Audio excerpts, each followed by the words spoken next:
Sport Plus. Bonjour et bienvenue dans votre rubrique sportive Sport Plus. Nous démarrons par la 5e journée de la Ligue des champions européenne. Retenez bien, Chelsea a écrasé l'FC Barcelone sur le score de 3-0 à Stamford Bridge. Dans un grand soir, les Blues ont concassé des Catalans bien pâles, affaiblis par l'expulsion de leur capitaine Ronald Araujo avant la pause. Jules Koundé a marqué contre son camp. Le joyau Estevao double la mise avant que l'efficacité de Liam Delap ne creuse l'écart à la 74e minute. Avec ce succès, Chelsea se replace provisoirement dans le top 8 de la phase de la Ligue des Champions. Le FC Barcelone, de son côté, concède sa deuxième défaite de la saison en Coupe d'Europe et prend un sérieux coup derrière la tête. L'Olympique de Marseille a renversé Newcastle sur le score de 2-1 et reste en vie, armé d'un état d'esprit admirable. À la seconde période, les Français combatifs et efficaces ont retourné la situation grâce à un superbe doublé de Pierre-Emerick Aubameyang à la 46e et 50e minute. Toujours dans ces résultats de la soirée de mardi, Juventus a fait un bon déplacement en allant battre Bodø Glimt 3-2. Même situation entre Galatasaray et Union Saint-Gilloise. L'équipe d'Ousseynou Niang est allée battre Galatasaray sur le score de 1-0. Dortmund s'est baladé sur Villarreal 4-0. City surpris par Bayern Leverkusen 2-0. Slavia Prague et Atletico Bilbao se sont neutralisés 0 partout. Alors que Naples reçoit et bat FK Karabakh 2-0. En levée de rideau, Ajax Amsterdam a été surpris à domicile par Benfica 2-0. Retour au Sénégal pour parler de la Fédération sénégalaise de football qui a procédé au paiement global de la somme de 127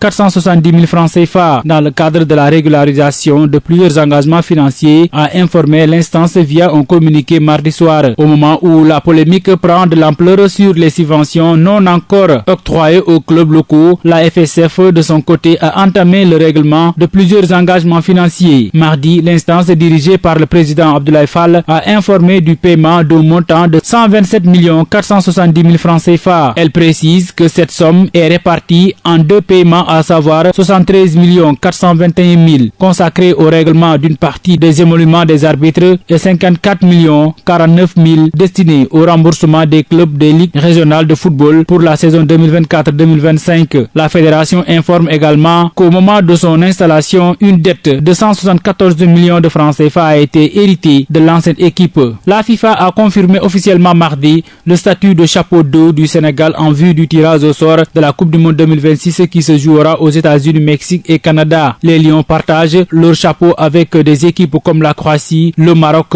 la Colombie, l'Uruguay ou encore le Japon. Ils ne pourront pas donc croiser ces nations-là en phase de poule. En revanche, les hommes de Pape Thiaw peuvent tomber sur n'importe quelle autre sélection dans les autres chapeaux, à l'exception des nations africaines. Le tirage au sort des 12 groupes de 4 équipes sera effectué le vendredi 15 décembre à Kennedy Center à Washington. La Ligue sénégalaise de football professionnel a annoncé que tous les matchs présentant un enjeu sécuritaire majeur seront délocalisés au stade Léopold Sédar Senghor pour la saison sportive 2025-2026. Dans ce cadre, le derby de la banlieue entre l'AS Pikine et Guédiawaye FC, prévu lors de la 6e journée du championnat, se jouera donc dans l'enceinte du stade Léopold Sédar Senghor le dimanche 7 décembre 2025. Cette décision vise à renforcer la sécurité autour des rencontres impliquant les clubs populaires du championnat. À cet effet, une réunion est prévue avec la direction du stade Léopold Sédar Senghor le mercredi 26 novembre 2025 à 11h afin de discuter des modalités organisationnelles de ce match très attendu par les supporters. Coupe arabe pour terminer, Aliou Cissé a raté son premier objectif à court terme à la tête de la sélection nationale libyenne. Les Chevaliers de la Méditerranée n'ont pas réussi à se qualifier pour la phase de groupe de la Coupe arabe 2025 prévue du 1er au 18 décembre au Qatar, opposée à la Palestine mardi 25 novembre à l'occasion des barrages d'accession à la compétition. Les Libyens